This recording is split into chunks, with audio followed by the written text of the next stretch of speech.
Merci à toutes et à tous d'être présentes aujourd'hui. Je vois qu'on est un petit nombre, donc ça fait plaisir. Bienvenue à notre webinaire sur eh bien, la valorisation des actions de transition, donc un sujet qui nous tient à cœur et qu'on aura plaisir à détailler pour vous dans les minutes qui vont suivre. Donc, je suis pour ma part Quentin Guignard, je suis responsable du pôle méthodologie à l'association Bilan Carbone et je serai aujourd'hui accompagné par Benjamin Boisserie, euh, chargé de méthodologie à l'association et responsable en particulier de ce beau projet qui est à valoriser les actions de transition. Peut-être un tout petit rappel sur l'association Bilan Carbone. Donc, bon, le début de cette prise, c'est la création du bilan carbone, donc par l'ADEME en 2004. Mais la date qui nous importe aujourd'hui, c'est la création de l'association Bilan Carbone en 2011. Et puis, comme vous pouvez le voir, petit à petit, notre objet a bien évolué. On était au début focalisé, on va dire, sur le développement méthodologique du bilan carbone, alors qu'en fait, aujourd'hui, nous travaillons sur quatre grands axes, je dirais. D'un côté, le développement vraiment de méthodes et bilan carbone, mais pas que, de méthodes et d'outils à destination de, disons, que ce soit du secteur privé ou le secteur public. Nous faisons aussi énormément de formation, de sensibilisation, d'intervention sur les questions de transition bas carbone, de climat et puis de compte à carbone évidemment en général. Enfin, nous intervenons aussi de plus en plus à l'international, c'est-à-dire que historiquement le bilan carbone est quand même une petite méthode franco-française.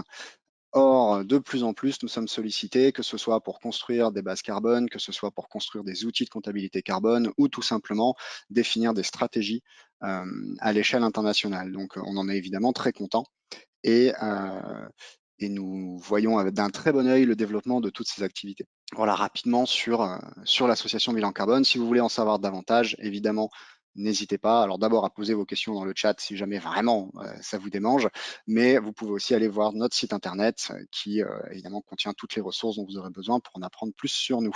Le projet Valoriser les actions de transition, ou comme on l'appelle en interne la VAT, est né d'abord d'un constat en interne qui était que les entreprises, mais pas forcément que les entreprises, avaient du mal à mettre en avant d'abord de façon correcte et ensuite de mettre en avant les bonnes actions, ce qu'on a appelé les actions de transition. Notre idée était de dire qu'aujourd'hui, fermer l'eau du robinet ou éteindre les lampes, c'est tout simplement pas suffisant pour atteindre la neutralité carbone en 2050. On le voit et Benjamin rappellera les enjeux là-dessus. Et donc, on a constitué un groupe de travail autour de cette notion de valorisation. Comment est-ce qu'on peut faire pour d'abord définir ce qu'est une action de transition, mais au-delà de ça, comment lui donner finalement une certaine valeur, comment trier, comment mettre en avant ce qui sert finalement le plus pour la transition bas carbone. Et donc, je tiens évidemment à remercier tous nos partenaires qui nous ont accompagnés sur toute l'année 2020 et parfois même davantage. Je pense notamment à l'ADEME ou au ministère qui ont été vraiment d'un grand secours et puis à l'ensemble des acteurs vraiment ici. Merci beaucoup.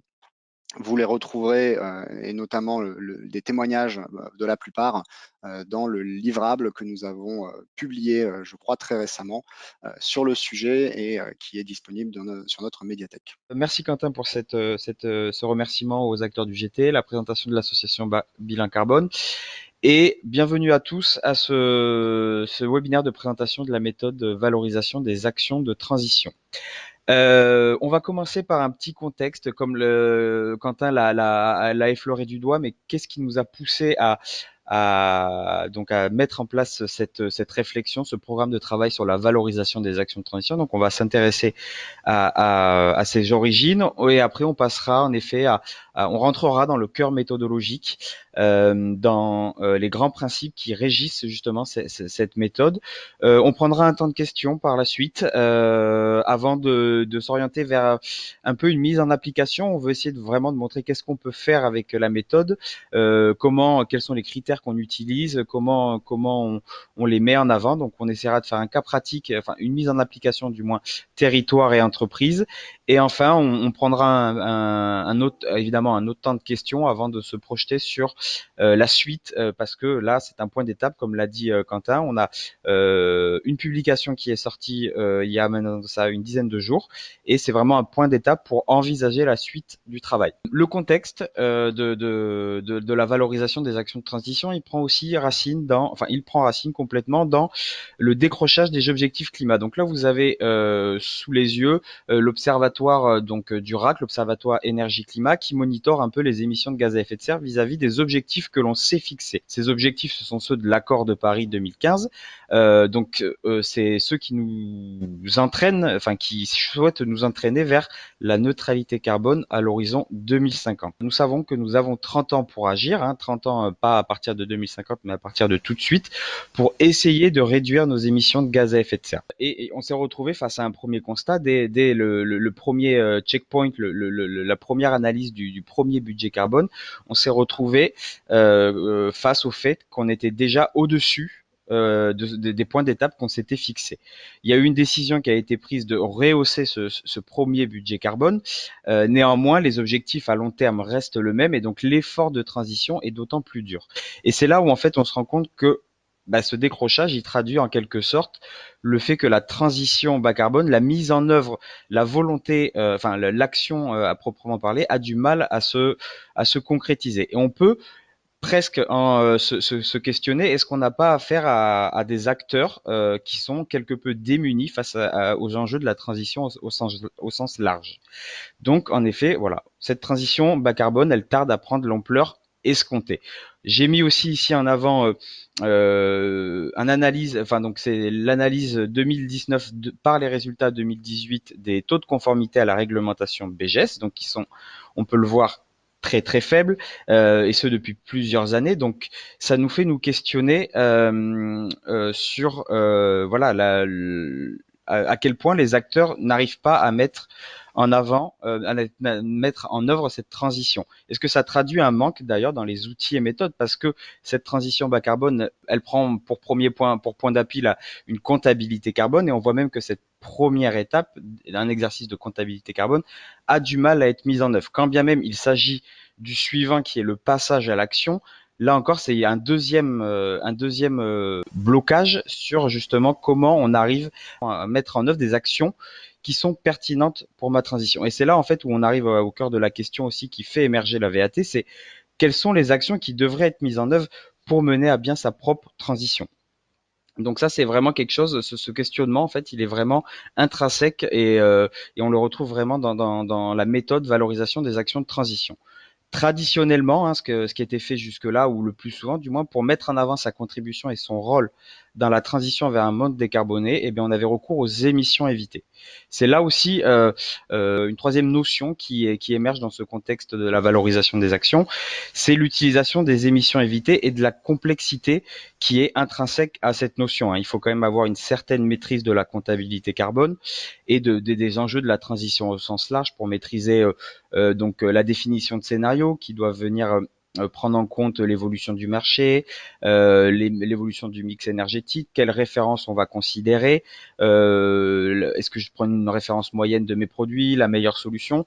Donc voilà, il faut quand même une maîtrise à la fois des enjeux et de la comptabilité carbone. Mais surtout, nous, ce qui nous on va dire nous poser problème ou nous questionner, c'était de se dire que avec les émissions évitées, on a tendance à regarder ce qui est déjà fait et non ce qu'il faudrait faire. Ce qu'il faudrait faire, c'est-à-dire atteindre l'objectif 2050, voire sur le long terme, voire le très long terme, donc essayer d'atteindre cette neutralité. Parce que vraiment pour nous, et c'est là-dessus que se base la valorisation des actions de transition, il ne s'agit plus de faire mieux, en fait, il faut se questionner si est-ce qu'on fait suffisamment pour atteindre cet objectif. Donc ça, c'est vraiment aussi un questionnement fondamental. Et on se rend compte aussi qu'avec les émissions évitées, nous n'avons pas de consensus normatif sur la méthode. Typiquement, on peut réussir à faire passer une augmentation des émissions évitées, une augmentation des émissions pour des émissions évitées. C'est le raisonnement entre, par exemple, prenons un exemple type, la construction de deux bâtiments, un qui respecte la réglementation et l'autre qui va vraiment beaucoup plus loin, qui va peut-être être un bâtiment à énergie positive, bâtiment basse consommation. Et bien, en fonction du scénario de référence qui était le respect de la réglementation, on va considérer que ça évite des émissions, alors que physiquement, il y a une augmentation des émissions. Et comme je l'ai dit, le fait d'avoir ce non-consensus normatif, cette complexité dans la méthode, eh bien, ça donne très souvent matière à des communications environnementales abusives, en fait, qui se basent sur des hypothèses trop favorables, des références donc trop favorables, des questions sur qui s'approprie les émissions évitées. Il peut avoir une surappropriation. On peut avoir une question de périmètre très restreint pour calculer ces émissions évitées. Et là, dans une communication, on aurait dû être très précis sur les hypothèses qu'on choisit. Ben, on choisit de les passer sous silence, pas forcément volontairement, hein, mais pour aussi simplifier le message. Donc, on perd de l'information, on n'est pas sûr de s'assurer qu'on fait suffisamment. Parce que vraiment, ce qu'on veut mettre en avant, c'est que pour présenter une solution comme verte, comme bas carbone, il faut que ces termes doivent faire écho aux objectifs de réduction de l'accord de Paris, aux objectifs, au budget carbone que fixe la SNBC, et non pas se comparer à l'état de l'art un peu, bien trop peu, enfin, un état de l'art trop favorable. Donc, cette comparaison à ce que devrait être, à ce qu'on devrait faire par rapport à atteindre l'accord de Paris, on la retrouve aussi, et c'est ce qui nous a questionné sur la pertinence de certaines communications qui mettent en avant des actions. Et quand on vient confronter vraiment à l'objectif long terme, on se demande, mais est-ce que cette stratégie, est-ce que cette action-là, et notamment l'action de compensation, à quel point elle a sa place comme une action de transition, à quel point elle contribue à atteindre l'objectif qu'on s'est fixé. Et donc, là, c'est là le but intrinsèque de la valorisation, c'est de mettre en avant les actions qui contribuent à la neutralité à l'échelle de la société. Parce que, oui, à l'échelle de la société, parce que la VAT n'a pas vocation à définir et à analyser la stratégie de neutralité ou de venir définir la stratégie de neutralité d'une organisation, mais ça pose la place de la compensation dans cette atteinte de l'objectif, et notamment de la surreprésentation de cette action. Qui plus est, on voit bien que certaines de ces déclarations s'accompagnent parfois d'un langage qui est difficilement compréhensible. Donc là, j'ai l'exemple d'un moteur de recherche très connu, pour pas le citer, mais d'avoir des termes comme les objectifs zéro carbone. C'est des choses qui ont du mal à avoir un sens presque même physique. Donc on se rend compte que la VAT, ce qu'on veut mettre en avant, c'est quelque chose qui permet de déterminer les actions pertinentes et savoir à quel point elles sont pertinentes ou non, afin de justement d'éviter aussi peut-être que de ce genre de déclarations puissent encore avoir pignon sur rue. Donc la VAT, c'est le fruit de ce contexte. C'est vraiment à partir de là qu'on a cherché en fait à venir compléter la boîte à outils des organisations et des territoires que l'on estime démunis face à cet enjeu de transition. Parce que voilà, comme je l'ai dit, le fait d'être démuni, selon nous, ça traduit un manque, et un manque dans les outils, pas dans leur qualité, mais peut-être dans leur simplicité, dans leur facilité d'approche. Et c'est pour ça qu'on veut mettre en œuvre quelque chose de facile, toujours tourné vers l'objectif 2050, la neutralité, et c'est ce qu'on appelle un peu trivialement la boussole climat. Une boussole simple, intelligible, qui nous permet de déterminer si une action est pertinente et à quel point elle contribue à la transition de l'acteur. Et comme je l'ai dit par rapport aux émissions évitées, on cherche à raisonner au niveau de l'action et en quelque sorte de dépasser les émissions évitées, d'avoir un raisonnement purement qualitatif. Ça peut être presque même paradoxal pour l'ABC qui, comme l'a rappelé Quentin dans la présentation de l'ABC, est le fruit d'exercices de comptabilité. Donc c'est construit à partir de la méthodologie de comptabilité, la méthodologie d'évaluation de gaz à effet de serre. Mais voilà, nous on veut dépasser ces émissions évitées et raisonner qualitativement. Voilà pour le contexte. Je vous propose maintenant qu'on s'attarde sur les principes clés puis le cœur méthodologique avant de prendre un premier temps de questions. Donc l'action de transition, telle que le définit la valorisation des actions de transition, se base sur des principes clés. Ils sont au nombre de 4, dont un qui se voit coller un corollaire qu'on estime essentiel. Le premier principe, il s'énonce de la sorte, c'est qu'une action de transition s'évalue au regard d'une vision prospective 2050. C'est-à-dire qu'on doit savoir quel objectif nous voulons atteindre, mais on ne sait pas évidemment, on n'a pas forcément la référence à considérer. Donc cette référence, vu on dit qu'il faut qu'on se projette non plus vers ce qu'on regardait, mais vers ce qu'on doit atteindre, cette référence, c'est le monde 2050.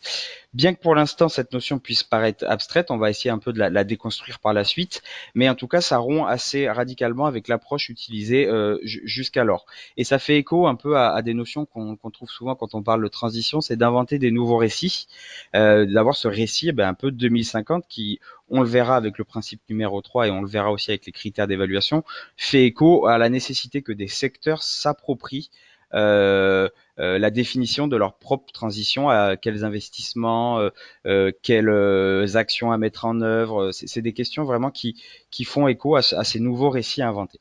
On a un deuxième principe qui s'énonce de la manière suivante aussi. Une action de transition ne doit pas s'évaluer au regard des émissions évitées qu'elle permet. Pourquoi on a pris ce parti pris? C'est parce que on se demande comment on fait pour évaluer la portée GES d'une action alors qu'on se base sur un référentiel qui est non plus passé mais qui est futur, donc qui en quelque sorte n'existe pas encore. Donc on estime qu'on ne peut pas évaluer une action de transition au regard des émissions évitées qu'elle permet, qui plus est au vu des écueils qui existent. Par contre, on a un corollaire qui est extrêmement important, c'est que l'action de transition doit toujours contribuer à l'effort de transition vers un monde bas carbone. Et on prendra ici pour exemple l'activité de l'ABC. Hein, comment on peut essayer avec des émissions évitées de quantifier l'impact de notre activité. Il y a trop de leviers indirects. Pourtant, on fournit des méthodes d'évaluation de gaz à effet de serre, on fournit des méthodes de passage à l'action, on fait beaucoup de formation, de sensibilisation, d'acculturation à la transition bas carbone, mais comment réussir à donner une quantification GES à notre activité, c'en est impossible. Néanmoins, on respecte bien ce corollaire qui est qu'on contribue à l'effort de transition. On a un troisième principe ensuite qui s'énonce de la manière suivante. Une action de transition est dépendante du secteur d'activité de l'acteur et doit donc être évaluée sectoriellement. Ce principe, il a deux questionnements sous-jacents. Excusez-moi. C'est est-ce qu'on peut établir des grandes typologies d'actions à tous les acteurs et est-ce que les actions mises en œuvre d'un secteur à l'autre sont aussi pertinentes? À la première question, on peut répondre par l'affirmatif. Évidemment que on peut définir des grandes typologies. Donc ça va de la décarbonation des produits vendus à la redéfinition de la mobilité des collaborateurs, encore le recyclage des déchets. Néanmoins, par contre, à la seconde question, il est certain que ces différents types d'actions n'auront pas le même impact en fonction du secteur d'activité. Et typiquement, il est facile de comprendre que les enjeux GES, les enjeux matières associés à la gestion durable des déchets sont radicalement différents qu'on considère une entreprise du BTP ou qu'on considère une entreprise du secteur tertiaire. Et on a enfin un dernier principe qui est plus l'action de transition est éloignée du cœur d'activité de l'acteur, plus sa pertinence par rapport à l'effort de transition est diminuée. Et là, en quelque sorte, on vient se questionner sur le poids réel des actions mises en œuvre dans l'objectif global de réduction. Ici, en fait, il s'agit de questionner, à titre d'exemple, si le fait de remettre en cause son modèle d'affaires, de l'adapter, peut être aussi pertinent et aussi significatif que, prenons un extrême sans forcément jeter la pierre à la compensation, mais qu'une action de compensation volontaire. Et à titre d'exemple, on peut prendre deux actions d'une entreprise d'un même secteur, pourquoi pas un cimentier. Est-ce que l'action d'un cimentier qui cherche à réduire les émissions de son activité par exemple en faisant beaucoup de développement et de recherche sur des combustibles alternatifs au fuel, en essayant de mettre en place des modes de transport alternatifs bas carbone. Est-ce que ça a la même pertinence, le même poids qu'une action de compensation ou du moins de mise en place d'un four solidaire dans un pays comme action de compensation? Est-ce que, quand bien même ça peut porter sur un même volume d'émissions, est-ce que l'une et l'autre peuvent être mises sur un pied d'égalité? Et est-ce qu'il n'y en a pas forcément une qui contribue bien plus à l'atteinte de l'objectif de neutralité carbone à l'horizon 2050. Donc ça, c'est les 4 principes qui régissent l'action de transition. À partir de là, on a une fois arrêté ça, donc on s'est évidemment, comme l'a dit Quentin, aidé des acteurs du programme, enfin des acteurs qui nous ont aidés tout au long de cette première année du programme de travail. Hein, mais à partir de ça, on a essayé de construire un cœur méthodologique avec des critères qualitatifs qui prennent en compte ces principes clés. Je vais donc là rentrer vraiment à proprement parler dans l'évaluation. On prendra un temps de questions une fois terminée cette présentation un peu du cœur méthodologique.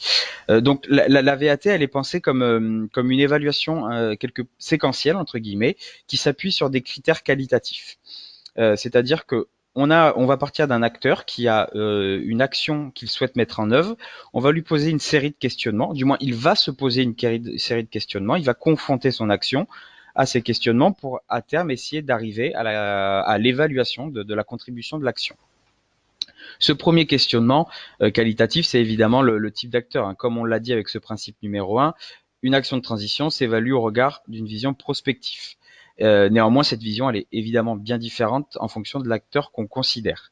Donc, ça va évidemment de déterminer si on est plutôt une entreprise, un territoire, peut-être même un établissement public. À terme, on y viendra, mais quand on parlera de consolidation de la méthode, quand on aura vraiment abouti à quelque chose, il peut être même pertinent d'avoir une granulométrie encore plus fine, peut-être entre différents types de territoires, entre différents types d'acteurs privés, si on parle d'une PME ou si on parle d'une grande entreprise. Enfin voilà. Donc il y a une question sur le type d'acteur. Il y a évidemment une question sur le secteur d'activité, comme on l'a dit. Une action de transition est dépendante du secteur d'activité. Donc c'est pour ça que la valorisation des actions de transition doit être pensée sectoriellement. Nous y reviendrons à la fin du webinaire. Et enfin, on va rentrer un peu dans le cœur de la méthode, le cœur avec ces 3 questionnements fondamentaux qui sont: quelle est la pertinence de l'action, qu'on appelle plus vulgairement la distance vis-à-vis du cœur d'activité, quelle est la contribution de l'action, donc quels critères on vient rentrer pour s'assurer que mon action contribue à la transition de l'acteur, et quelle est l'adéquation de l'action avec le monde bas carbone, c'est à quel point l'action est suffisante pour cheminer sur la voie de la décarbonation. Enfin, on a des facteurs qu'on pourrait appeler secondaires qui méritent encore d'être questionnés, d'être débattus, mais qui vont venir affiner le raisonnement sur la contribution d'une action et sur l'évaluation de sa pertinence. On peut les diviser en 2 catégories. Ceux qui traitent de l'action elle-même, donc on va chercher à évaluer la mobilisation interne autour de l'action, à quel point on explique ce qu'on fait, pourquoi on le fait, et on essaye de faire adopter une action qui est pertinente et à quel point on essaye de la faire devenir norme, enfin la norme ou le mode de fonctionnement le plus utilisé. On va questionner évidemment les co-bénéfices, et là on est basé sur un monocritère purement carbone, mais on sait très bien qu'il y a des très fortes interactions avec la biodiversité, avec les enjeux matières, donc il y a ce questionnement sur les co-bénéfices à avoir. Et enfin, on a une communication aussi autour des effets rebonds, parce que c'est quelque chose qu'on voit souvent quand on parle d'action d'efficacité, d'action pour le climat. On a souvent un effet pervers qui est l'effet rebond. Donc, je pense que la plupart des gens maîtrisent cette notion-là, mais très rapidement, l'effet rebond, c'est un changement général de comportement qui va annuler le gain que pouvait apporter une action enfin, alors pas forcément une action de transition, mais une action qui visait à réduire les émissions de gaz à effet de serre. On peut penser typiquement à l'amélioration depuis des décennies des performances des moteurs thermiques, qui auraient dû peut-être qui aurait dû normalement nous faire réduire les émissions du secteur du transport. Or, il s'avère qu'avec ces améliorations d'efficacité, on se retrouve à aller plus loin, à faire plus de routes, et à l'inverse, à augmenter les émissions de gaz à effet de serre. Et enfin, on a un dernier raisonnement secondaire au niveau de euh, oui, un dernier raisonnement au niveau de la stratégie plus globale de l'acteur. On va essayer de questionner le niveau de portage de l'action. Est-ce qu'elle est mise en œuvre par des échelons hiérarchiques inférieurs, entre guillemets, même si le terme n'est pas le plus adéquat, mais en tout cas avec un groupe de collaborateurs ou un projet, ou est-ce qu'on va parler d'une action structurante mise en place par la direction? Et on va essayer aussi de replacer l'action dans la stratégie globale de l'organisation. Voilà, pour s'assurer, en fait, on va questionner l'engagement réel et continu de l'acteur dans la transition. Donc voilà, ça c'est vraiment la démarche séquentielle de l'évaluation d'une action telle que la pense la valorisation des actions de transition, avec un cœur méthodologique sur lequel là on va s'arrêter, un cœur méthodologique construit autour de 3 questions: quelle pertinence, quelle contribution, quelle adéquation. Prenons arrêtons-nous sur le premier critère, qui est donc la pertinence. Quelle pertinence, avec, comme je l'ai dit, cette appellation un peu plus prosaïque, qui est la distance de l'action au cœur d'activité. Ici, on va chercher à savoir si l'action s'emploie à réduire les émissions de gaz à effet de serre. On va toujours donner la priorité à la réduction des émissions de gaz à effet de serre, et on va surtout chercher à savoir si elle agit sur les principaux volumes d'émissions de l'acteur. C'est pour ça qu'il est possible. Donc c'est là où encore on va retrouver ce principe numéro 3 qui était la nécessité de raisonner sectoriellement. C'est on va questionner, là vous avez sous les yeux une sorte de frise qui classe d'une action peu pertinente pour la transition, qui classe qualitativement les actions en fonction de peu pertinent pour la transition à très pertinent pour la transition. Donc on va venir questionner si on agit sur ces principaux volumes d'émissions. Et il peut s'avérer que pour certains acteurs, ça ne soit pas du tout le cœur d'activité qui soit le principal volume d'émissions, mais que ce soit la chaîne de valeur. On peut penser à Renault qui, faisant son bilan d'émissions de gaz à effet de serre sur les 3 scopes, arrive à la conclusion que 98% de ces émissions sont liées à l'utilisation des produits vendus. Et les produits vendus faisant partie de la chaîne de valeur.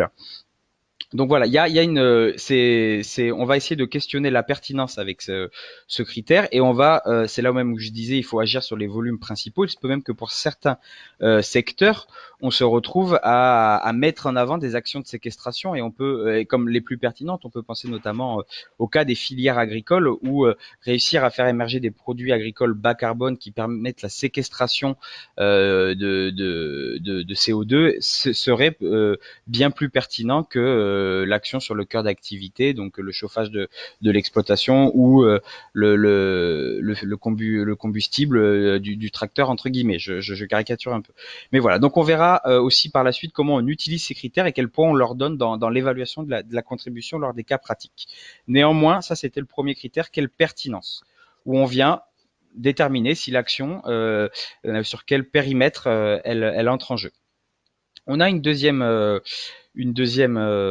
question qui est la contribution de l'action. On va chercher à savoir à quel point l'action œuvre à réduire les risques que représente le changement climatique, mais on va aussi essayer d'évaluer les opportunités que ça peut apporter en termes de financement, d'image, voire d'éducation à la transition. Donc pour cela, on va se passer sur 3 grandes familles de critères, qui sont le critère d'adaptation. Donc on va essayer de s'assurer que on va essayer de vérifier, enfin de questionner si l'action assure l'existence future de l'organisation par sa transformation bas carbone, si elle prévient aussi des dépenses, hein, donc on verra notamment le lien avec les risques réglementaires, les risques juridiques.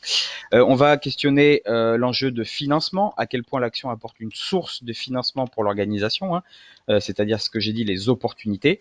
Et enfin, on va questionner l'enjeu de communication, à quel point l'action fait connaître l'organisation et promeut un modèle bas carbone. Donc ça c'est ce troisième critère qui est l'évaluation de la contribution. Et pour essayer c'est comme je l'ai dit, c'est des critères qualitatifs. L'acteur qui aura une action va se questionner, et on a, pour faciliter la compréhension de ces enjeux, on a essayé de venir poser des sous-questionnements en évaluant, en demandant à l'acteur d'évaluer si son action lui permet d'anticiper des risques juridiques, des risques réglementaires, d'adapter son modèle économique, d'anticiper les risques physiques, d'améliorer son image auprès des investisseurs, d'améliorer l'image auprès du grand public, hein, comme je l'ai dit, de développer des marchés et des modes de vie pionniers. Donc, c'est-à-dire, là, on entend là par le développement de produits, de services, de technologies, de modes de vie qui sont compatibles avec un monde bas carbone, voire qui essayent de le faire émerger. Et on a évidemment l'éducation à la transition bas carbone. Voilà, on pourra peut-être rentrer un peu plus dans le détail s'il y a des questions sur ces facteurs qui permettent d'évaluer la contribution de l'action. Ensuite, on a ce dernier questionnement qui est l'adéquation. Donc, on va venir ici chercher à évaluer la suffisance de l'action pour atteindre les objectifs de décarbonation. Parce qu'on sait que parmi le panel d'actions qui peut être mis en œuvre, il y en a qui sont insuffisantes pour atteindre les objectifs, certaines qui permettent d'avancer significativement, et d'autres qui permettent d'avancer significativement sur cette voie de la décarbonation. Donc ici, on va demander à l'acteur de venir confronter son action vis-à-vis de ces 5 questionnements, c'est-à-dire est-ce que l'action que je souhaite mettre en œuvre est suffisante pour simplement respecter la réglementation, atteindre les objectifs court terme de mon plan d'action, des objectifs court terme de réduction d'émissions de gaz à effet de serre, réaliser la vision long terme de mon activité. Donc on va lui demander de savoir si l'acteur a déjà des objectifs, des points d'étape à long terme, savoir s'il s'est fixé à la fois des objectifs de réduction d'émissions, toutes ces questions-là. Et ensuite, on va avoir 2 autres niveaux qui sont évidemment un peu plus abstraits. On en discutera, je pense, sur les questionnements qui vont émerger, mais qui sont vraiment d'aller plus loin, donc de s'aligner avec les objectifs nationaux de transition tels que le fixe la SNBC, parce que la valorisation des actions aussi cherche à utiliser des scénarios prospectifs, la SNBC en étant un parmi d'autres, donc un scénario assez générique, mais qui néanmoins permet de définir et de donner des indicateurs et des orientations sectorielles. Néanmoins, étant générique, la tâche revient au scénario prospectif sectoriel pour envisager ce monde bas carbone 2050. Donc c'est là le dernier niveau, on va dire, quand on cherche à évaluer la suffisance d'une action, c'est à quel point mon action est suffisante pour s'aligner avec la vision de mon secteur d'activité. Évidemment, vision devant être compatible avec le monde 2050.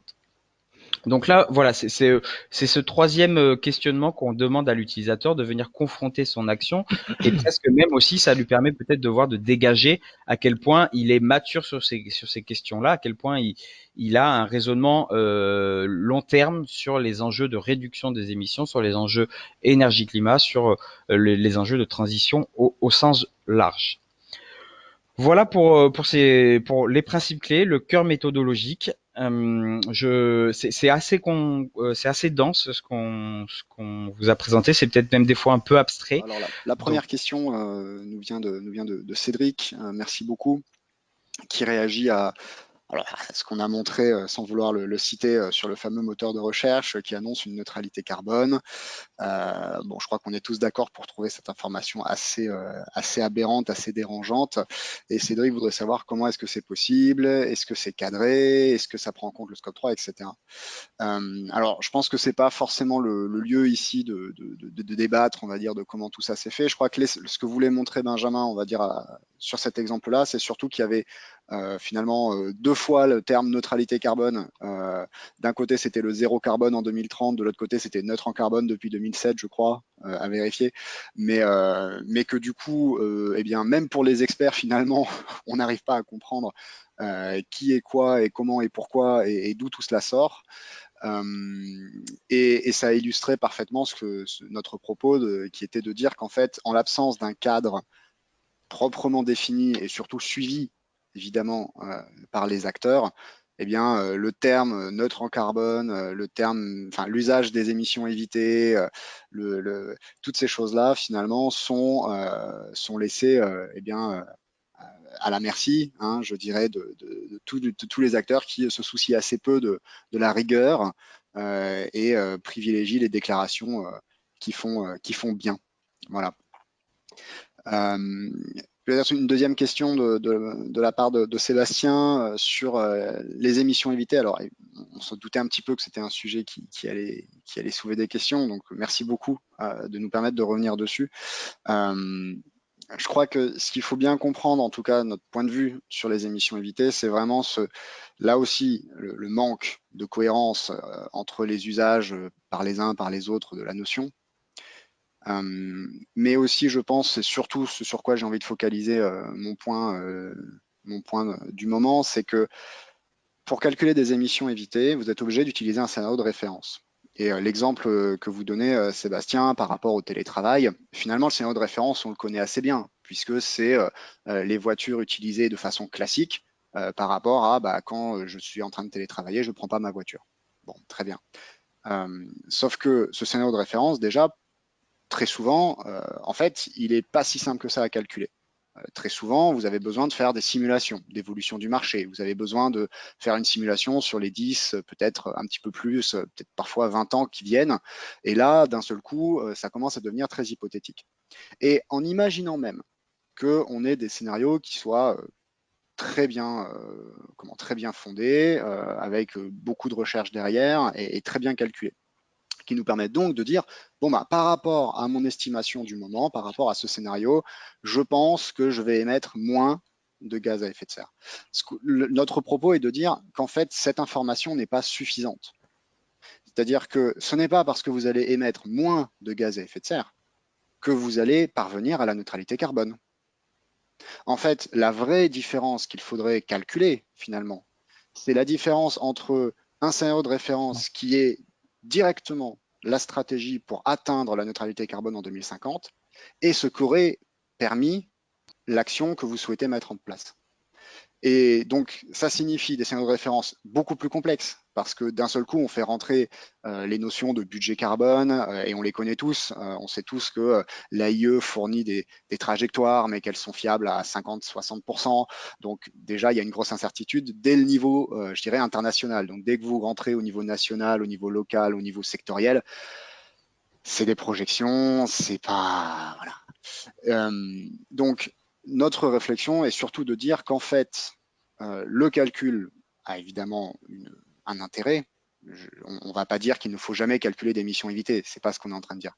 On est juste en train de dire que si on veut vraiment choisir entre plusieurs actions, lesquelles sont les plus pertinentes dans une optique de transformation de la société vers un modèle bas carbone, alors se reposer uniquement sur les émissions évitées ne suffit pas et que notre idée, c'est plutôt de nous baser sur ce référentiel qualitatif que Benjamin vous a montré et qui, à notre avis, et puis avec le soutien du groupe de travail, pourrait permettre une première approche assez pertinente.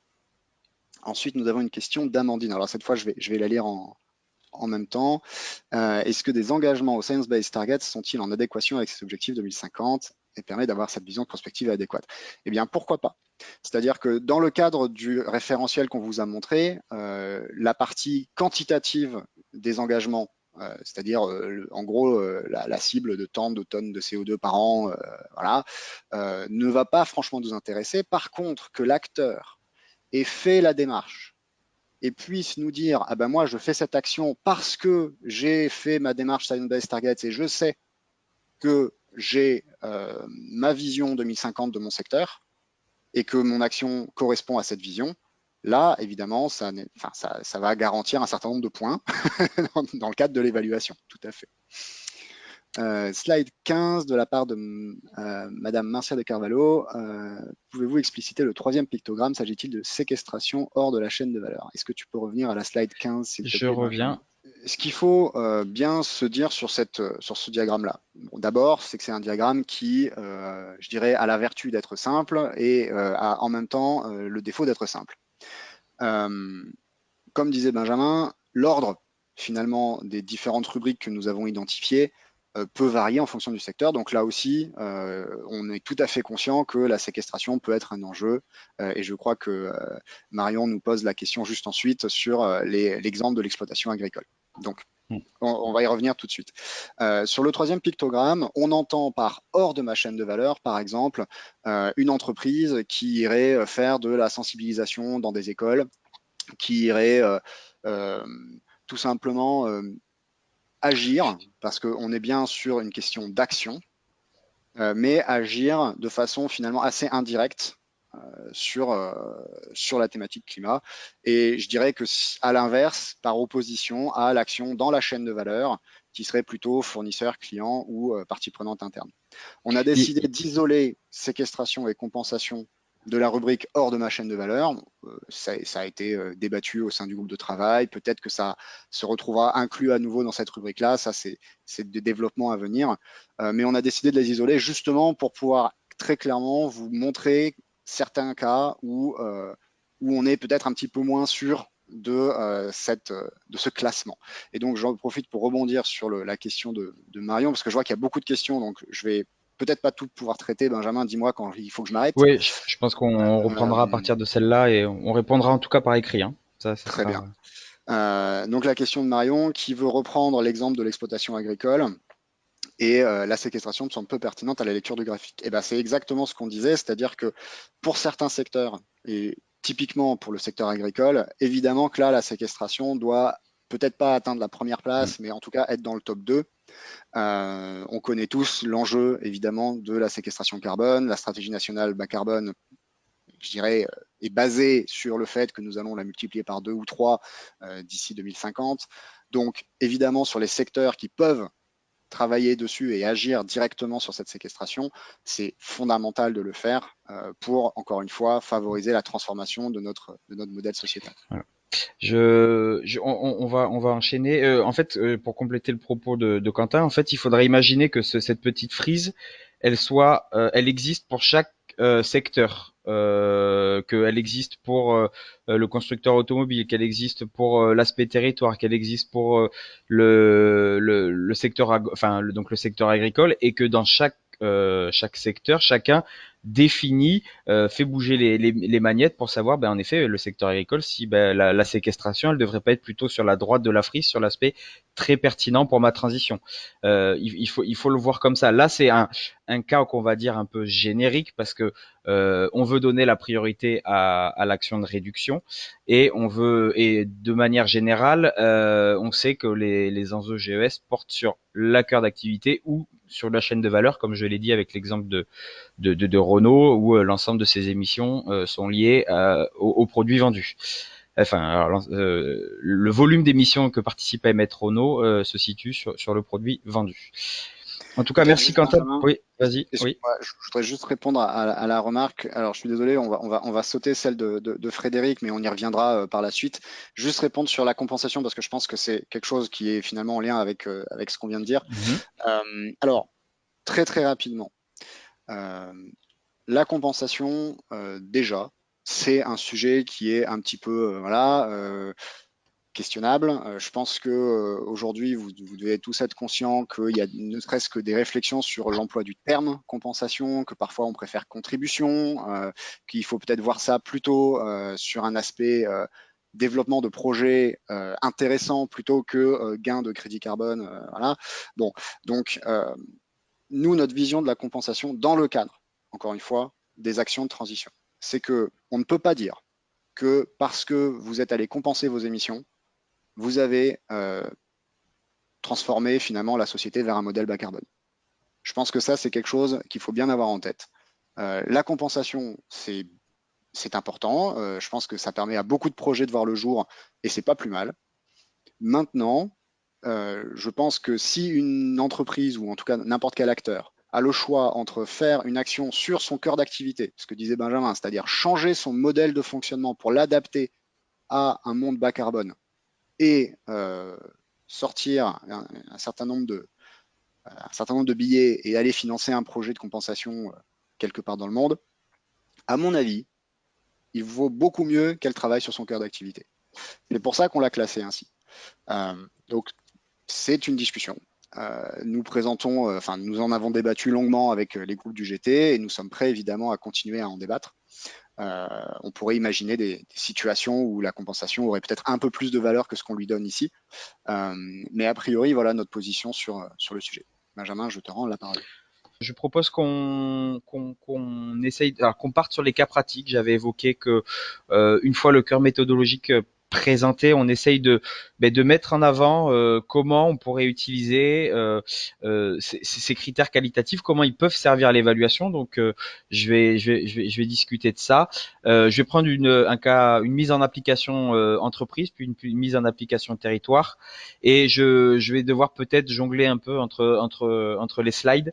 Néanmoins, prenons le premier cas pratique, cette mise en application entreprise. Donc c'est évidemment un cas fictif, hein, J'ai essayé de rendre quelque chose de concret, comment on va pouvoir utiliser ces critères qualitatifs. Donc, on peut prendre l'exemple d'un responsable RSE dans une ETI de taille moyenne, donc 250 salariés, avec un produit fabriqué qui est des glacières isothermes de voyage. On a un produit qui est vendu en point de vente classique et aussi des commerciaux qui font des rencontres clients, un peu sur le modèle de ce que faisait ou ce que doit faire toujours le Tupperware.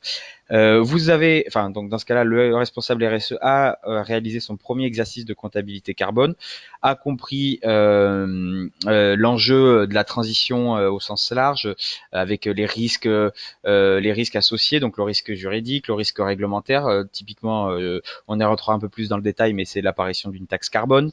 Voilà, donc il y a cette notion de risque qui est quand même un peu comprise, et donc il y a plusieurs pistes d'action, et on aimerait savoir à quel point elle s'avère pertinente avant de pouvoir en discuter avec la direction. Donc, je propose ici une liste d'actions. Elles sont au nombre de 5. Travailler à l'éco-conception et la modularité des glacières, réaliser des travaux de rénovation énergétique de l'usine et des bureaux, donc de l'ensemble, hein. Formation à l'éco-conduite à destination des commerciaux, aller plus loin avec l'électrification de la flotte de véhicules, justement de ces commerciaux, et une autre action liée un peu à la cantine de l'entreprise avec une lutte contre le gaspillage alimentaire justement auprès des équipes. J'ai essayé de faire en sorte de mettre en avant une sorte de BGS fictif, hein, donc il n'est pas du tout représentatif. Mais en tout cas, il pourra nous aider. On le verra comment lorsqu'on va décider d'évaluer et au moins de donner une évaluation à l'action. Donc, prenons la première action. On peut se dire, on va travailler à l'éco-conception des glaciers. Donc là, il est certain que l'action, elle porte sur le cœur d'activité. On verra après comment on fait glisser justement le curseur, qu'est-ce qu'on estime le plus pertinent, le moins pertinent. On peut dire que l'action, elle permet d'anticiper les risques juridiques. En effet, on voit que avec la feuille de route la feuille de route de l'économie circulaire, avec les orientations qu'il y a dans la SNBC sur la massification du recours à l'éco-conception, avec aussi des questions sur la réduction des emballages, sur l'optimisation des durées de vie. Donc voilà, on répond au risque juridique, au risque réglementaire. À partir du moment où on va essayer de réduire ces émissions, il y aura forcément une réponse au risque réglementaire avec sa version la plus connue, la taxe carbone qui arrivera peut-être un jour. L'adaptation du modèle économique, c'est quand même d'essayer de travailler à l'éco-conception et essayer de travailler à la modularité de son produit. Là où avant on vendait différents types de produits, ben là on va essayer d'avoir un produit qu'on peut faire évoluer en quelque sorte. Donc on n'est pas vers l'économie de la fonctionnalité non plus, mais en tout cas on essaye de faire évoluer son modèle économique. On améliore l'image, on peut considérer qu'il y a une amélioration auprès de l'image investisseur, ainsi qu'auprès de l'image grand public.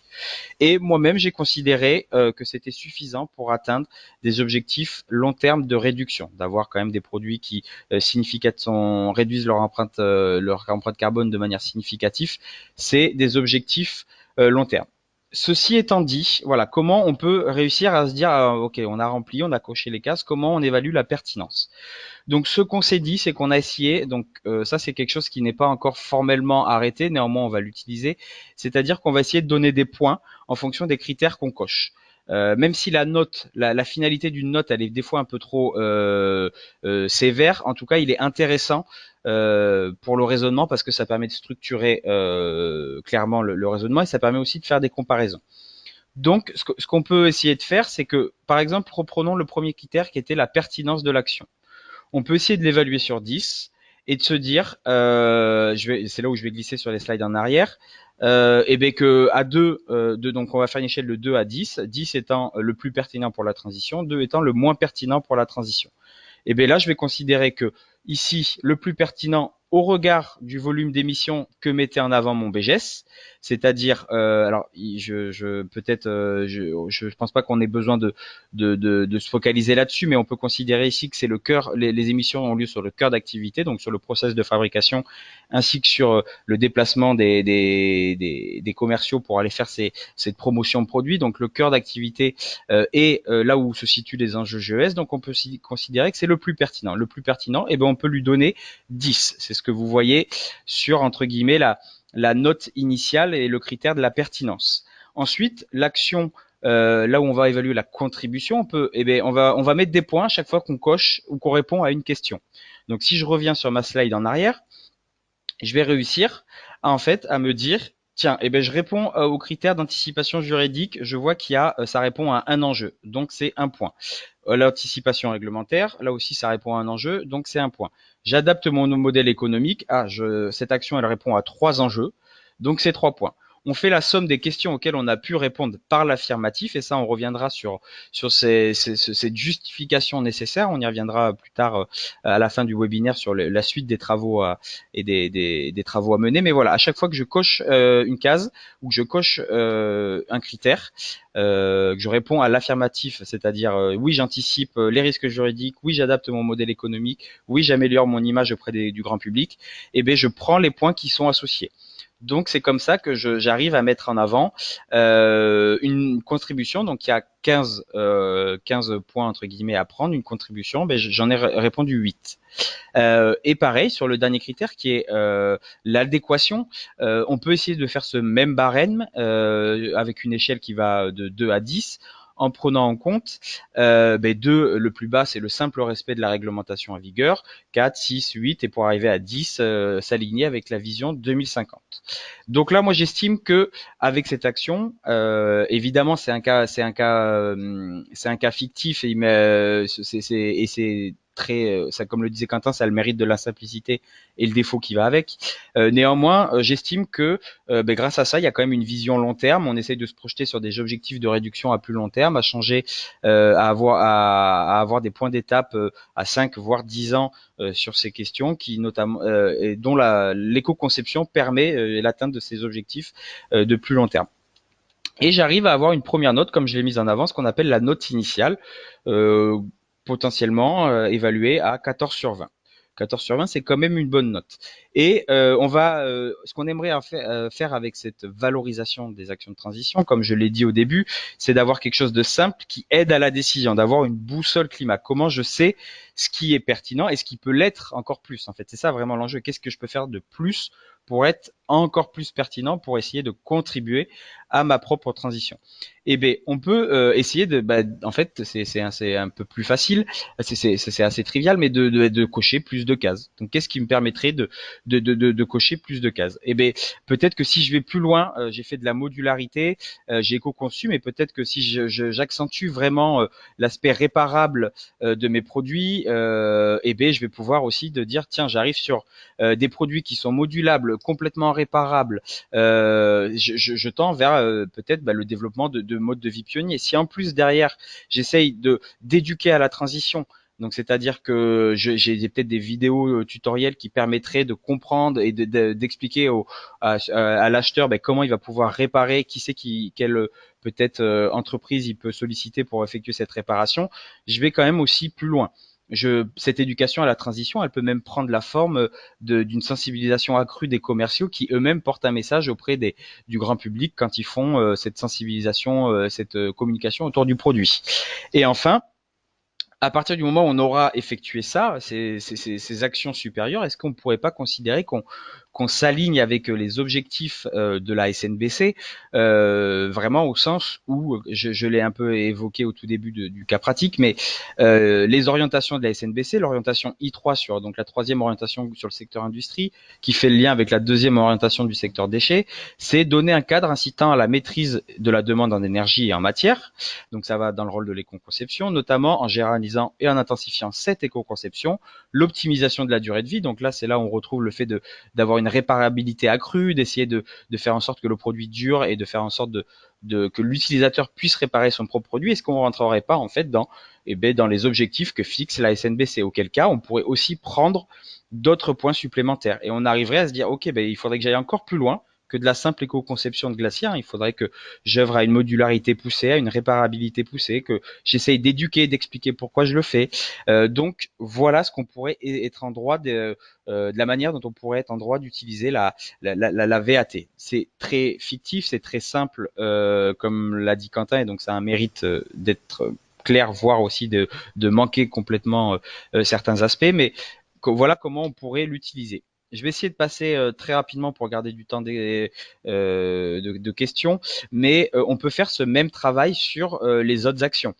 Donc, on pourrait considérer que si on prend la rénervation énergétique, là, donc on peut considérer que c'est l'entreprise étant propriétaire de son centre de production, ça serait le cœur d'activité. On peut considérer là aussi que sur l'aspect contribution, on répond. Alors, je vais peut-être pas passer le détail des cases qu'on coche, mais on aurait 6 points. Et sur l'adéquation, par contre, là aussi, on serait sur un niveau d'objectifs long terme de réduction d'émissions. La rénovation étant extrêmement bénéfique en termes de gains GES qu'elle peut apporter. Mais là encore, on peut utiliser, et on aimerait que la VAT s'utilise de cette manière. Donc c'est ça qu'on va essayer d'implémenter par la suite. C'est quels critères je peux aller cocher pour essayer de gagner plus de points.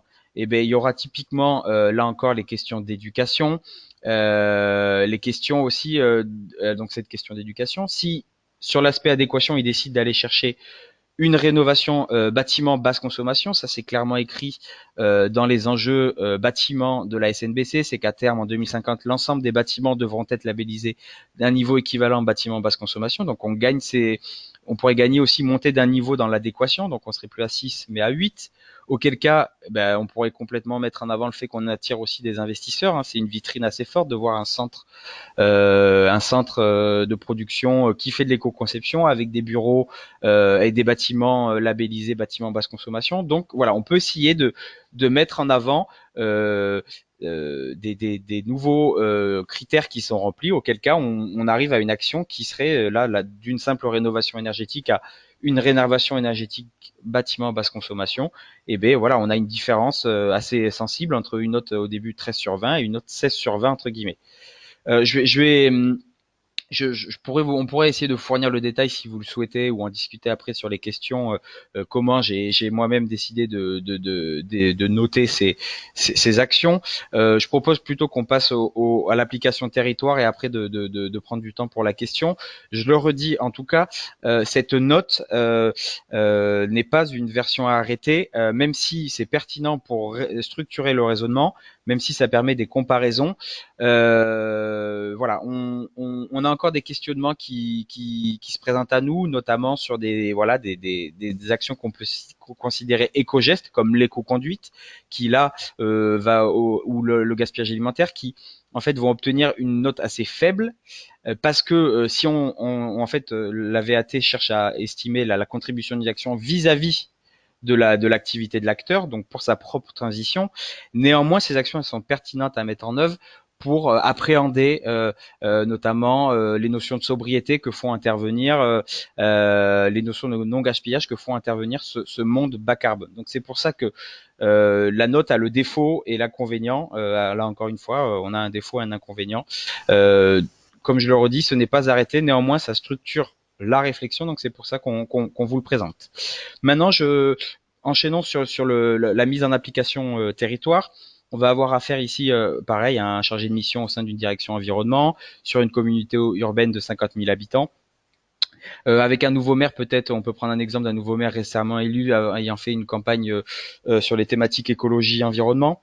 Qui a essayé suite à son élection, il faut essayer de concrétiser cet engagement.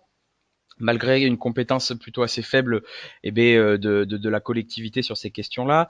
Il y a été un accompagnement pour réaliser ce premier exercice de comptabilité.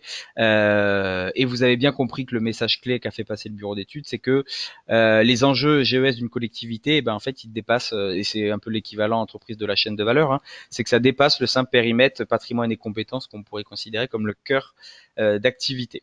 Le fruit de tables rondes, de conférences vous ont amené à avoir d'envisager plusieurs typologies d'actions et pareil, on essaye d'en évaluer la pertinence. Et donc là encore, on peut appliquer ce même raisonnement sur l'aspect territoire. Donc les actions qu'on pourrait proposer, là j'en ai mis plusieurs, mais je ne m'en présenterai qu'une dans le détail, mais ça va de l'accompagnement dans la rénovation énergétique des logements des habitants à ses propres travaux de rénovation énergétique sur son le parc immobilier de la collectivité. Ça peut être aussi là encore un plan de gaspillage, de lutte contre le gaspillage alimentaire dans les cantines scolaires. On peut avoir aussi une action sur la production, l'injection, la consommation de biométhane à partir des ordures ménagères résiduelles. Donc, réussir à extraire cette composante organique pour avoir une méthanisation et avoir un gaz biométhane. On pourrait aussi, comme là je l'ai dit, retrouver l'éco-conduite à destination des agents et l'électrification de la flotte de bus.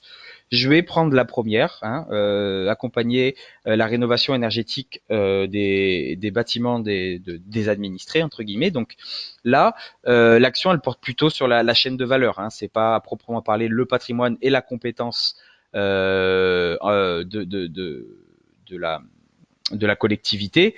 Ça c'est pour le critère pertinent. Sur le critère contribution, on peut mettre en avant qu'elle respecte, qu'elle permet d'anticiper les risques juridiques et on voit notamment très récemment, ça fait écho à l'actualité, c'était une des volontés de la Convention citoyenne, c'était l'interdiction de louer des passoires thermiques. Donc on peut aussi envisager des risques juridiques sur des classes énergétiques relativement faibles. Évidemment, c'est une anticipation des risques réglementaires, toujours avec cette taxation des émissions de gaz à effet de serre. C'est anticiper les risques physiques, d'avoir une maison bien isolée, c'est à la fois se protéger d'événements climatiques extrêmes. C'est bien évidemment une amélioration au niveau de l'image du grand public, une collectivité qui aide ses administrés à justement à faire des démarches pour rénover leur logement, c'est extrêmement, c'est une bonne image grand public. Peut-être envisager même que c'est un développement des modes de vie pionniers, même si c'est juste toujours vivre dans le même logement, juste de manière extrêmement économe. Donc ça c'est discutable, mais je l'ai considéré. Et enfin, il y a une éducation à la transition au sens où cette action, elle peut difficilement se faire sans expliquer pourquoi elle est nécessaire de se faire. On va pas imposer en disant faut que tu fasses ça, point barre. Et moi, j'ai estimé, là encore une fois, que l'action était suffisante pour atteindre des objectifs long terme de réduction. Je veux dire, à l'horizon 2030, 2040, on sait que c'est un enjeu majeur, la rénovation énergétique, donc on peut considérer que c'est une vision un peu plus long terme. Donc si pareil, on essaye de remettre une notation, en ayant le critère de pertinence sur 10, et bien là j'ai mis 10. Pourquoi? Parce que justement, comme on a essayé de répondre tout à l'heure, alors je vais revenir en arrière, j'ai fait varier cette frise en considérant que en fait le plus à droite, le plus pertinent pour la transition, ça va être l'action sur la chaîne de valeur. Pourquoi? Parce que c'est là où se situent vraiment les enjeux GES d'une collectivité, bien plus que son simple patrimoine et compétences. Donc j'ai considéré que la chaîne de valeur était le plus pertinent. Je lui ai donné les points, je lui ai donné 10 points. J'ai essayé aussi de remplir par l'intermédiaire de la contribution à quelle réponse mon action, à quel risque mon action me permettait de me confronter, enfin de me prémunir, pardon, excusez-moi. Donc j'ai gagné 8 points et l'adéquation, j'ai décidé que c'était là encore 6 parce que on arrive sur l'atteinte d'objectifs long terme. On est néanmoins pas encore sur les objectifs de la SNBC, comme je l'ai dit tout à l'heure, ces objectifs de la SNBC sur le volet bâtiment, ils vont chercher cette labellisation bâtiment basse consommation. Donc c'est peut-être là que ah pardon, oui, j'étais en train de parler alors que voilà, excusez-moi. C'est peut-être là justement que se trouve la marge de progression, c'est d'aller essayer comment je vais utiliser la VAT pour essayer d'aller remplir plus de points. Qu'est-ce qu'il faut que j'aille chercher pour être en accord avec un niveau supérieur dans l'adéquation, avec cette compatibilité avec la stratégie nationale bas carbone. Donc c'est cette labellisation BBC. Et avec ça, on pourrait dire qu'on s'aligne avec ces objectifs. Donc on gagne des points en plus. Voilà pour une notation, voilà pour une mise en application territoire et on peut essayer de balayer très rapidement les autres actions, mais on pourrait mettre en avant que mener ces travaux de rénovation énergétique sur le parc immobilier de la collectivité, c'est moins pertinent enfin du moins c'est pas que c'est moins pertinent, mais sur la contribution sur l'atteinte de la neutralité carbone à l'échelle de la neutralité, enfin l'atteinte de la neutralité carbone à l'échelle de la collectivité, il y a plus d'enjeux GES d'agir presque sur l'immobilier de ses administrés que sur son propre parc immobilier. C'est pour ça que, entre guillemets, la note est un peu plus faible. Elle atteindrait 12,5 sur 5, 12,5 sur 20. Néanmoins, en essayant d'aller chercher, comme je l'ai dit, Cette labellisation bâtiment basse consommation, on peut être aussi en menant là aussi une éducation à la transition. C'est des critères que je n'ai l'éducation à la transition, je l'ai pas fait quand c'était son. J'ai considéré que ça ne répondait pas à cet enjeu quand c'était son propre parc immobilier. Par contre, on peut essayer de le mettre en avant, d'expliquer pourquoi la collectivité fait ça. Auquel cas, on aura une meilleure note et on aura vraiment une action qui sera plus pertinente, hein, vraiment pour la transition de la collectivité. On peut retrouver ce gaspillage alimentaire, ce biométhane. Ce biométhane, je lui ai mis, dans ma propre auto-évaluation, si j'étais considéré ce chargé de mission, j'ai considéré que c'était 10. Alors la pertinence, parce que c'est dans, même si ça trait à des compétences propres à la collectivité qui sont la gestion des déchets, il y a quand même un usage derrière pour un usage cuisson et chauffage des habitants de la collectivité. Donc je lui ai mis 10. J'ai quasiment rempli toutes les questions sur la contribution, à l'exception de l'image investisseur, et encore c'est peut-être débattable, mais ça prévient de nombreux risques. C'est une valorisation des déchets de manière intelligente pour réussir à en tirer de l'énergie, et justement ça fait écho, c'est pour ça qu'elle a 8 sur 10 sur la collecte et la gestion des déchets, parce que c'est une orientation, la troisième orientation du secteur déchets de la stratégie nationale bas carbone. Et une dernière question, parce que peut-être que vous avez réalisé ça, mais on se retrouve à avoir j'ai jamais mis 10 sur 10 à l'adéquation. En effet, parce que ça pose cette question de, que ce soit pour les entreprises, pour les territoires, qu'est-ce que ce monde bas carbone? Quels sont les scénarios prospectifs sur lesquels on peut se baser? La SNBC étant un scénario prospectif générique qui ne fait pas de déclinaison secteur par secteur sur ce qui devrait être fait. Néanmoins, par exemple, pour les voies vertes, développement de voies vertes cyclables, j'ai mis 8 sur 10 à cette adéquation. Je vais considérer 8 sur 10, mais on pourrait peut-être considérer que, on pourrait pourquoi pas imaginer un 10, parce qu'il y a une forte, on est sur une ambition forte de report modal. C'est quand même quelque chose qui est aussi structurel dans la SNBC.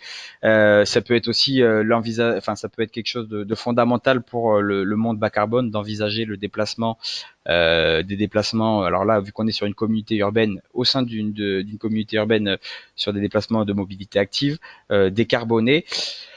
Voilà, c'est des questions qui se posent. On va prendre un temps de questions assez rapide pour se laisser le temps de balayer la suite de ce qu'on aimerait faire avec cette méthode de valorisation des actions de transition. Je pense que là, il y a beaucoup de questions sur comment est-ce qu'on va implémenter tout cela, qu'est-ce qu'on a en tête. J'ai des questions sur est-ce que ce sera à usage des décideurs, des bureaux d'études, comment est-ce que on va faire finalement pour transmettre toute cette information. Alors, je rappelle, et il y a peut-être en lien justement avec cette deuxième question qui est finalement quel est l'intérêt par rapport à la quantification, je dirais bête et méchante. Alors, d'abord, ce qu'on essaye de faire ici, c'est développer une méthode, et derrière, il y aura effectivement des outils qui soient simples et rapides. Comme l'a montré Benjamin, a priori, cocher des cases et justifier un certain point de vue en mettant des documents ou des études qui ont été faites au préalable, ça va bien plus vite que de missionner un bureau d'études pour aller faire de la quantification, déterminer un scénario de référence, etc. etc.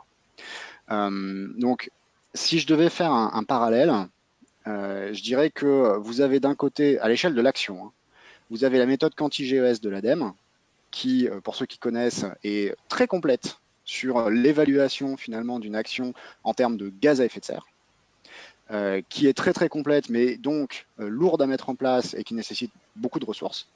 Et vous avez ce qu'on est en train de développer en parallèle, qui là va être beaucoup plus rapide à faire, ne va pas vous fournir de quantification, mais c'est pas le but. Encore une fois, on a décidé de se passer de l'aspect quantitatif pour aller vers du qualitatif et pouvoir traiter rapidement la question de est-ce que mon action, finalement, elle est pertinente ou est-ce qu'elle ne l'est pas tant que ça?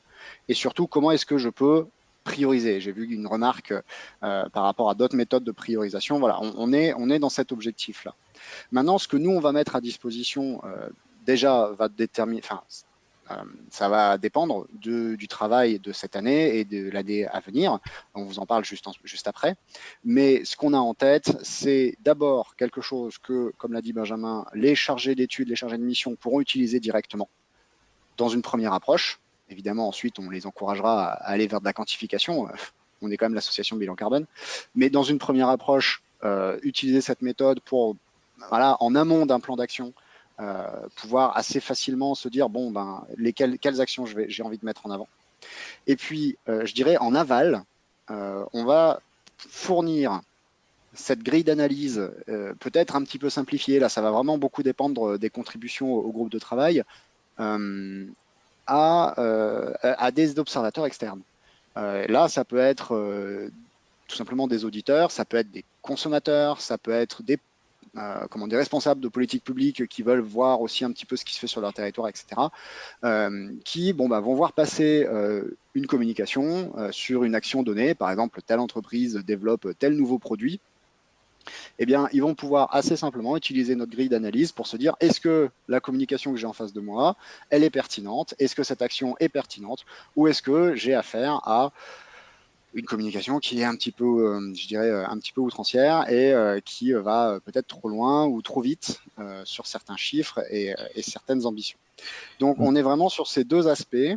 La simplicité de la méthode fait qu'on espère, et c'est vraiment le but, qu'un maximum d'acteurs pourra l'utiliser, et donc s'en servir finalement comme grille d'analyse. Et je rajouterai juste par rapport à la quantification que le gros intérêt d'avoir cette grille d'analyse qualitative plutôt que juste un bilan de gaz à effet de serre ou d'émissions évitées, c'est que vous avez les étapes qui vous sont données pour faire mieux. Et ça, évidemment, quand vous faites juste une quantification, derrière, bon courage pour trouver les alternatives et aller chercher comment faire mieux. Là, vous avez finalement des étapes. Alors évidemment, elles sont résumées, synthétiques, ça nécessitera d'être approfondi de façon sectorielle, mais on est bien dans cette notion de parcours. Pour ceux qui suivent l'actualité de l'ABC, je pense que c'est un thème que vous avez entendu souvent depuis un an et demi et qu'on va continuer à aborder parce que pour moi, c'est fondamental sur la notion de transition. On est vraiment sur un parcours de je suis à tel moment à un niveau de compétence, à un niveau de qualité donnée. Comment est-ce que je fais pour faire mieux?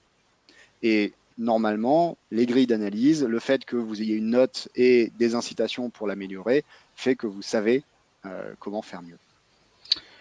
Euh, J'aimerais compléter juste très rapidement sur le fait que, en effet, comme tu l'as dit, on cherche à être simple. Hein, je rappelle le contexte. Hein, on arrive, enfin, que ça soit déjà sur la comptabilité carbone, on a du mal à mettre même ce premier pied à l'étrier. Alors, quand il s'agit du deuxième, qui est le passage à l'action, on a encore des freins supplémentaires. Donc c'est ça, c'est pour ça qu'on veut vraiment être simple dans l'approche qu'on met en avant. Et cette approche, elle est complètement complémentaire. Enfin, je pense qu'elle peut, et c'est peut-être je vous invite à lire la fin de la publication qui est sur la complémentarité avec l'existant. On peut très bien envisager une complémentarité avec de la quantification, notamment quanti-GES qu'a dit Quentin, parce que nous, on va porter un raisonnement assez macro. On va déterminer quelle typologie d'action est pertinente et à quel point elles le sont. Par contre, est-ce que si on va décider une rénovation, quel type de rénovation on va choisir, si on va sur le type de rénovation compatible bâtiment basse consommation, il va avoir potentiellement plusieurs types de rénovation. C'est là où la quantification aura sa place en complément de ce qu'on souhaite faire. Et comme je le dis, on souhaite aussi toucher de manière simple des acteurs démunis face à la transition, donc des ETI de taille intermédiaire, des PME, des territoires qui ont encore du mal à s'engager de manière complète dans la transition. Je suis d'accord, on va essayer de tenir les délais. Ça va être très rapide. Hein. On a passé un peu plus de temps sur le cœur méthodologique, sur ces cas pratiques. Ce qui reste à survoler, c'est justement, ce qui reste à présenter, du moins, pardon, c'est la suite, les objectifs de cette méthode, là où on en est. Donc, ça se résume en deux mots consolider.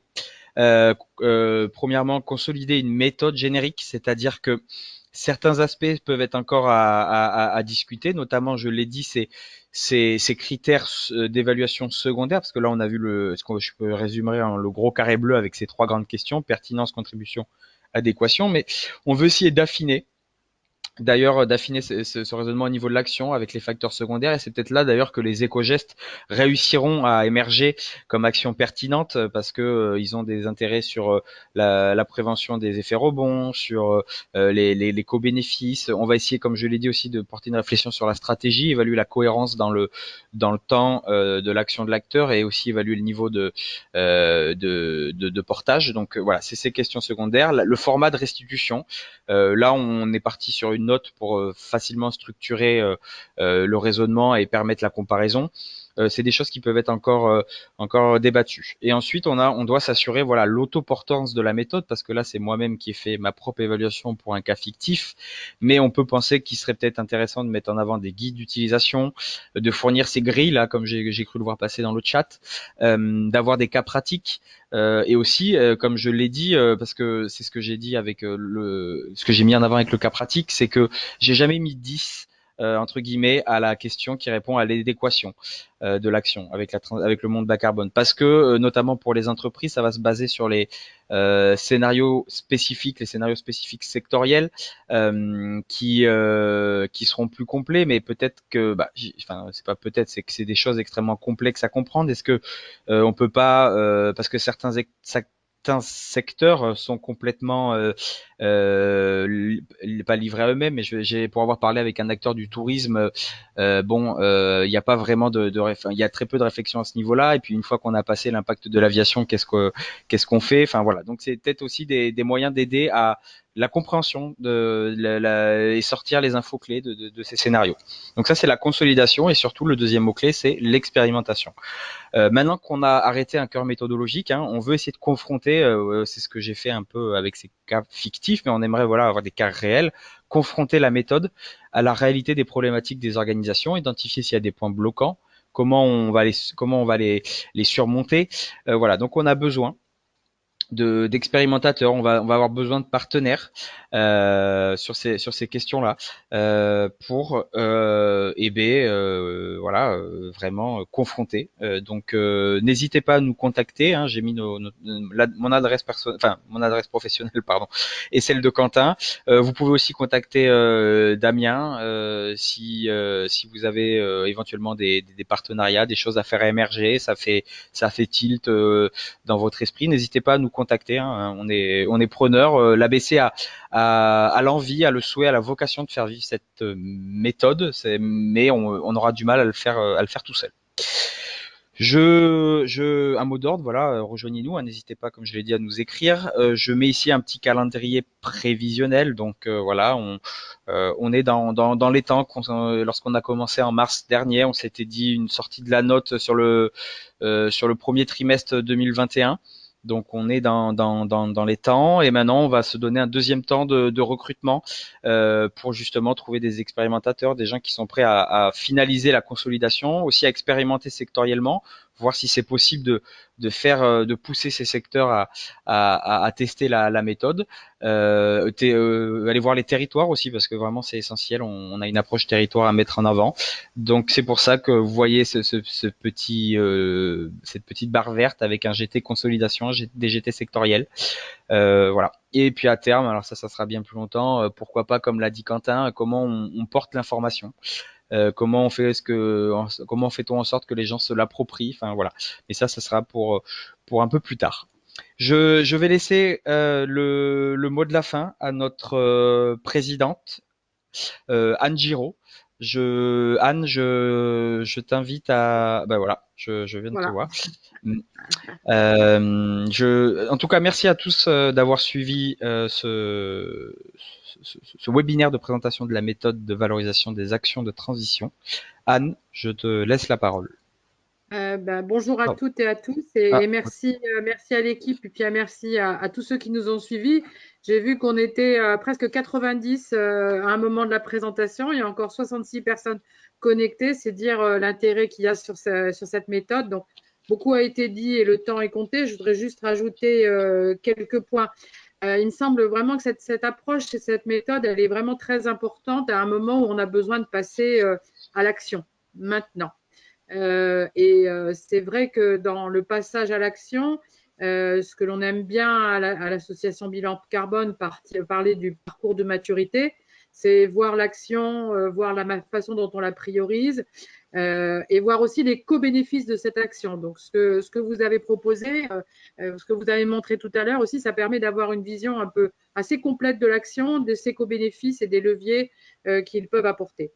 Donc effectivement, on a besoin maintenant d'approfondir ça. Alors je voudrais remercier aussi tous les partenaires qui suivent cette histoire depuis le début et qui ont contribué aux différents groupes de travail. Et il est temps maintenant, comme ça a été dit, de travailler sur un cadre méthodologique qui reste encore peut-être à approfondir, mais surtout sur les expérimentations, sur le travail pédagogique aussi intéressant. Ça permet à chacun de s'interroger sur ses actions et sur la pertinence. Et puis, dans ce collectif qu'on envisage, voir si on peut aboutir aussi à une sorte de référentiel qui serait partagé entre tous, décliné sur des démarches sectorielles et qui nous permettrait d'avancer avec ce cadre méthodologique. Donc, nous avons déjà un certain nombre de partenaires qui nous accompagnent. Nous avons besoin de plus de partenaires pour poursuivre ce travail avec nous et d'aboutir dans le courant de l'année à des choses très, très importantes pour tous les secteurs. Et voilà, donc on sera avec toute l'équipe à votre écoute pour que vous puissiez rejoindre et travailler avec nous à cette mise en œuvre de ce référentiel et de ce collectif et de cette accélération du passage à l'acte. Voilà, merci.